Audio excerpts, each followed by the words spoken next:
The sun burned down mercilessly over the dusty auction yard as the sound of boots stomping, horses neighing, and the cruel voice of the auctioneer echoed like a whip cracking in the air. And there she stood, shackled and trembling, her wrists bruised from the heavy iron chains, her eyes a mix of fear, desperation, and a stubborn fire that refused to die even though life had dealt her only cruelty, her dress torn, her lips dry. And yet every man in the crowd could see she was not broken completely, and that angered them, for men who bid at such auctions sought obedience, not spirit. They sought women who would bow and beg, not look them straight in the eye as if to say she was still a human being, even if they tried to treat her as cattle.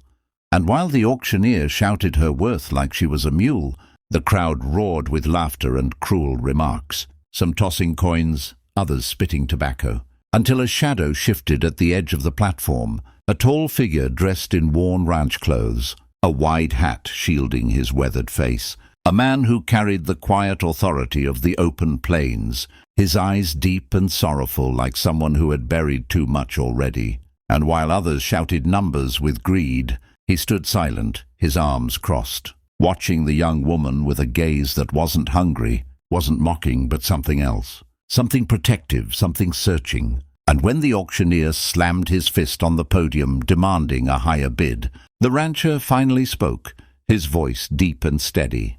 "I'll take her." And the whole crowd hushed, surprised by his calm defiance, then laughed again because everyone knew Luke Harrington, the lonely widowed rancher whose wife had died in childbirth, leaving him with only a young son, a man who never came to town unless it was for tools, supplies, or to settle debts, but never for women. And the whispers spread like wildfire.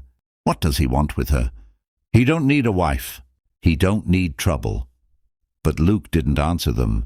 He simply tossed a heavy leather pouch onto the platform, the sound of coins silencing the murmurs.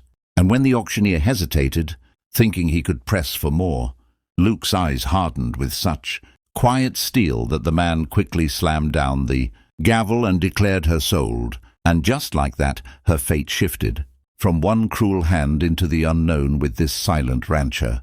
And though her heart pounded with confusion, she felt the first fragile flicker of hope since she had been dragged into this nightmare.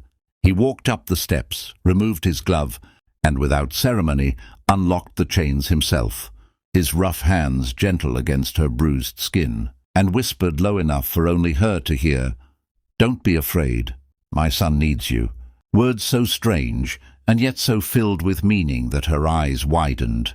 For no man had spoken to her with purpose, with dignity, with something resembling need beyond greed. And though fear still rattled her bones, she followed him down the platform, her steps shaky, her chains gone, but the weight of the world still pressing heavy on her shoulders. And together they walked past the jeering crowd, past the mocking stares, out toward his waiting horse and wagon, where the horizon stretched endlessly, whispering of a future she could not yet see but dared, for the first time, to imagine. And dear listeners, if this story already has your heart pounding and your soul curious for what fate awaits this lonely rancher and the girl who had been treated as less than human until a single man said she was needed, then make sure you subscribe now, because you don't want to miss the twists of fate, the sparks of love, and the storms of the Wild West that are about to unfold. The wagon wheels creaked as Luke guided the horse across the lonely trail, the girl sitting beside him in silence, her hands folded in her lap, still trembling though the chains were gone, and the sun began to sink low, casting long shadows over the plains, turning the sky into a canvas of gold and fire. And in that moment she dared to glance at him, this man who had claimed her from the auction block, not with lust, not with cruelty, but with a quiet strength that both frightened and comforted her.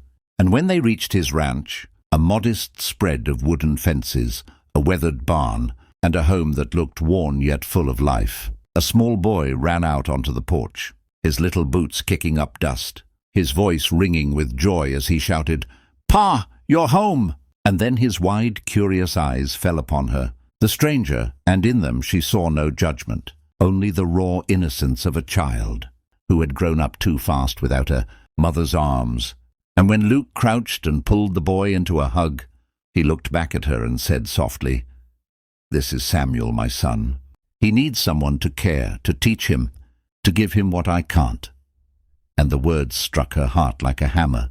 For though she had been bought, though her past was marked with chains and shame, here was a man asking not for her body, but for her heart, for her presence, for her tenderness. And Samuel shyly took her hand, his small fingers wrapping around hers as if he already trusted her. And she felt something stir inside her, a fragile seed of belonging, a whisper of purpose. And that night, as the stars scattered bright over the prairie and the coyotes howled in the distance, she sat by the fire, Samuel curled against her, Luke sitting quiet across the room, his eyes soft but guarded, and she realized the chains on her wrists had been replaced with something far stronger but far kinder, the invisible bond of a family forming from pain, loneliness, and hope.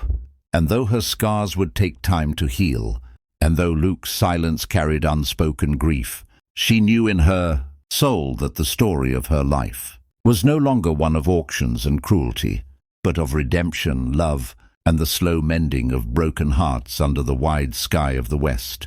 And dear friends, if this ending touched you, if you want more stories of love born from hardship, of cowboys, courage, and second chances, then don't forget to subscribe now, because many more tales of the wild frontier are waiting to ride into your heart.